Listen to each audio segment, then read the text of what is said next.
Okay. Well, it's a real pleasure to be here. It's my first time in Qatar, and I've been very happy to discover the country and to meet new colleagues and reconnect with old colleagues and friends. In my talk, I'm going to try and do what I usually try to do in my research, which is to connect the health sciences, which tend to be quantitative, and the social sciences, which tend to be based on qualitative data. Here, I'm not as far along as I would like. This is sort of an exploration on this topic. I have not done a great deal of research on adolescence, but I thought it was a very nice opportunity to really look at the data we have on adolescence in the region from a public health perspective, and then think about what it means in the social context of the countries of the region. So I'm going to try and present the evidence that we have on the health of adolescents in the regions, and then invite a reflection on the distinctiveness of this region compared to global evidence that we have on adolescents elsewhere in the world, and then think about whether the social context has something to do with the outcomes that we're seeing in the health area. My presentation will be in 3 parts. I will briefly review the demographic and epidemiological evidence. I'll then focus a little more closely on what emerges as the main health risks among adolescents, and then go on to discussing the social context of adolescent health. So the current generation of young people has been acknowledged to be the world's largest, and it's especially the case in low and middle income countries. Adolescence is a time of major changes which will affect adult health down the line. And it's especially important to look at this time, given the upheavals in the region and the role of adolescents in these upheavals. And if we look at the health of adolescents globally in the various available documents, we find that maternal health accounts for about 15% of deaths among females, that traffic accidents and violence account for about 14 and 12% of deaths among men. HIV and TB are quite important globally, as well as mental health conditions. In addition, at the global level, there are risk factors related to alcohol, unsafe sex, iron deficiency, lack of contraception, and illicit drug use. So when we look at the adolescents in the Middle East, we find that we're dealing with what's called the youth bulge, the fact that a very high proportion of the population is under 25, in some accounts it's under 20. We find that marriage has been delayed, and we've heard quite a bit about that yesterday, so I don't think I will spend a lot of time on that. The important point, though, as far as thinking about adolescence, is what this means. In traditional societies, you really had a relatively abrupt transition from childhood into adulthood. And with the delay of the age at marriage, we have an expansion of adolescence, and in time and in its importance in society. And that's an important point to keep in mind when we think of the increasing average age. And much has been written, in fact, about the historical emergence of the notion of childhood, and then more recently about the emergence of adulthood as a rather extended period when you're in between childhood and adulthood. And in this region, when we think about how the norms are about entry into adulthood, about starting families, about sexual relations, that's really very important to keep in mind. So we'll pass on these statistics because we've heard a fair amount about that yesterday. The point is that early marriage is really just in a few of the countries of the region, mainly the poor, and that everywhere the age of marriage has risen quite a bit. Now here I'm sharing with you a summary of information that comes from a very large project that actually tried to look at what's called the burden of disease around the world. And that looks at a huge amount of statistics on mortality, on ill health. The project is initiated by the Institute of Health Metrics and Evaluation, and there was a special issue of The Lancet at the end of 2012, which presented some highlights of the results. I'm drawing on this, but also, and I invite you to take a look, there are available data online that you can compile in the ways that you find interesting. So what we did is we looked at the MENA region and what were the top causes of death among this age group, adolescents. And the top causes here, which I've summarized, are those that contribute 5% or more to the causes of death. And cardiovascular disease is higher in this region among adolescents than globally. Transport injuries are higher in this region than globally. Unintentional injuries are about equal. Diarrheas and infections are lower than at the global level, and cancer and diabetes are higher. So that's a first cut at what's happening to adolescent health. And the graph is summarizing these differences. And now this is causes of death. We can also take a look at causes of mortality. The concept of DALY is probably not familiar to everyone here. It's disability-adjusted life years. It takes into account the premature mortality as well as years lived with disability. We don't need to get into the details of the concept, but it really summarizes ill health rather than simply mortality. It takes into account how long you're sick with any given problem. And here what we find is that the burden of disease highlights mental and behavioral disorders, which represent 25% of disability-adjusted life years and is considerably higher than what we see at the global level. Musculoskeletal problems, nutritional problems, transport problems, respiratory, cardiovascular, and diabetes. All of these causes are higher among adolescents in the region than elsewhere in the world.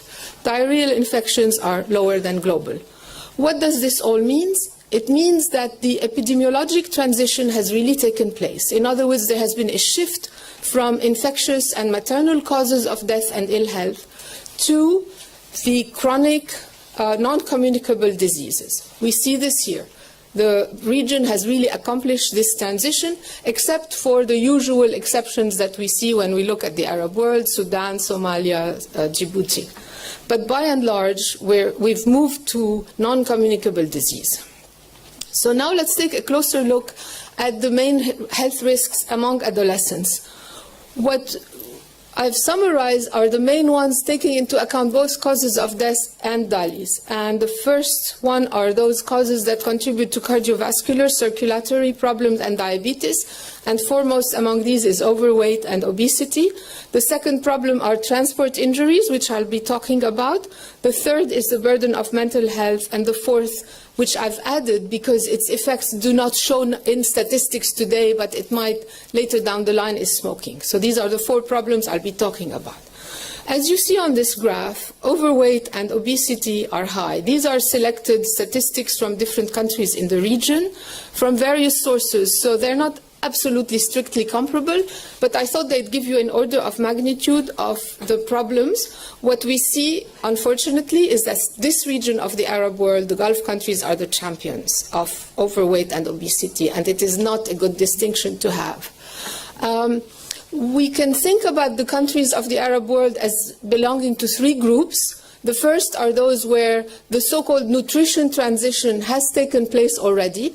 And by nutrition transition, people mean a shift both in the economic basis of life, in the diet, transport, mechanization of work, etc., production of food, towards the eating of, greater availability of food, more eating of unhealthy foods, the sugars, the oils, the fats that are not good for you.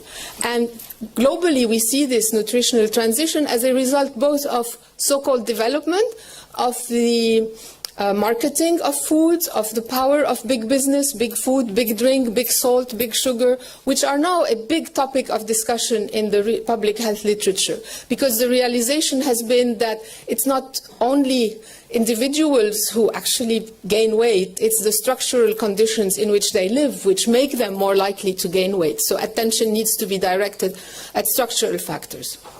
So in the region, some countries are really at the point that they're really comparable to the US and Mexico, who are the other two champions of overweight. And then some countries are, they're not yet started the transition, and these are the poorer countries, with most countries somewhere in the middle. The second related point to this is physical activity is low. And I can tell you, trying to walk in Doha is a challenge. There is very little encouragement to cross a street, no signal. The whole city has been built for cars. And you see this. I mean, that's structural factors that influence everybody's lives and discourages physical activity.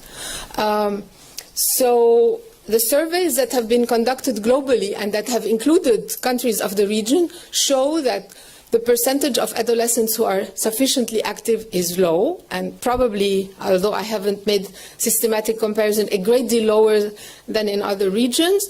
People sit.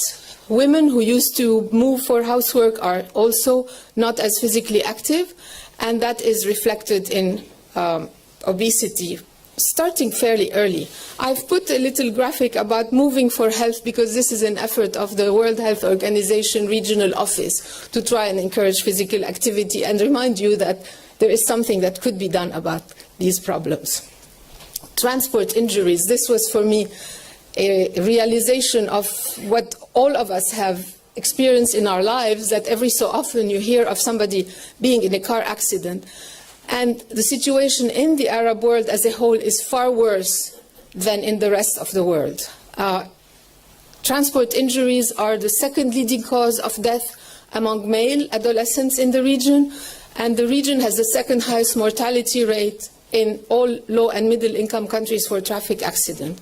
And males 15 to 19 it's the highest cause of death among them. And the trauma data that we have from various sources confirms that this is really bad. There are studies in Saudi Arabia and other countries showing this. This is related to bad driving, speed, violating traffic laws, which one might like to connect to questions of citizenships and notion of the public sphere, low seat belt use, etc. I also included a graphic showing efforts to try and reduce speed, and there are quite a few organizations in different countries of the region trying to deal with this problem because of the suffering that it inflicts on families and communities.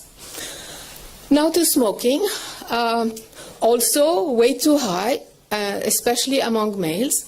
You see in this graphic that the percentage of adolescents 13 to 15, that's young, who smoke cigarettes is pretty high. What you also see is the differences among countries with Bahrain and Kuwait and Syria, Jordan, Lebanon, unfortunately high there, and big gender differences here, where gender, quote, inequality is actually protecting younger girls because they're really not smoking as much as the boys. The other things that is not shown in my graphic is the importance not just of cigarettes but of the ergile, the shisha, which has regained a tremendous amount of popularity among the young, perhaps in part because it's a kind of symbol of regional smoking rather than global smoking, I don't know. But in my graphics, I have been struck as I looked around that there is one that tells you that you could smoke and become, quiet and relax. And a very similar graphic, actually, the shape is almost the same, which is asking, كتبت وصيتك, did you write your will? Yes, because smoking kills. So these are the contradictory messages about smoking. Now to mental health. It accounts, as I said earlier, for about 1/4 of morbidity, ill health. And surveys in the region are showing this individually. But what the graphic indicates here is that the bulk of mental health is related to depression and to anxiety, the two blue on the graph. There's a little bit of drug use, schizophrenia, which is not very different across the world, and then some child-related problems among the younger groups. And what's well, I'll give you some examples before we move on. The data about mental health are scattered. There are lots of methodological difficulties in translating scales to locally meaningful categories. But there are surveys that indicate, for example, in the Kingdom of Saudi Arabia, 16% of adolescents are reported to have anxiety. In Jordan, 66% were reported to be sad. About 50% had lost their sense of joy and sense of hope. In the Global School Health Survey of Lebanon, 16% of adolescents say they have thought of suicide. These are not very happy statistics. What's interesting, though, in the region when we think about mental health is the connection that has been demonstrated in a number of studies with exposure to violence. And there are statistics here as well. School populations are very easy to do research on, so there's a fair amount of research about youth in school showing the mental problems, showing the relatively high exposure to violence in school, to bullying, to fighting. I could read statistics or give them to you. I mean, 2/3 of boys, 1/3 of girls in the surveys done in Djibouti, Egypt, Tunisia. What's interesting is EMRO in the global statistics, so the Eastern Mediterranean Office, has the highest level of school fighting in 27 countries in which this comparative survey was conducted. I think it gives us pause to think, why should this be so? The other point which was brought home very clearly yesterday in the session, the afternoon session, is the acceptability of violence against women, the existence in some countries of honor crimes, justifying killing women who have, quote, dishonored the family, but the acceptability of wife beating. So there is a little bit of a backdrop of violence in a society where family is so important. And that's an important paradox, I think, that we need to think about when we think of the context in which adolescents grow up and live their lives. In addition to linking exposure to violence in daily life to more societal violence, there are quite a few studies showing that the backdrop of armed conflict, civil unrest, displacement is having a very heavy toll on children and adolescents in the region. And in Lebanon, I mean, we're feeling this with successive waves of refugees and the human tragedies that are visited upon the region every so often, and the toll that they take on children and adolescents. So, now I come to the third part of my presentation, and let me find the sheet, if I can. There we go. So I'd like to think about what we've reviewed in terms of statistics against three major points, which I've called mismatches and disparities. The first is the mismatch that has been mentioned also yesterday between education and employment. In the region, adult literacy has risen very, very fast, and the youth literacy rate, of course, as well, has risen. At the same time, the youth employment is the highest in the world in this region. 23%, did I say employment? Unemployment. 23% compared to a world average of 14%. So we are dealing with a stronger crisis in terms of environment, and also different from other regions, it affects adolescents across the whole socioeconomic spectrum, rather than simply the poor social strata.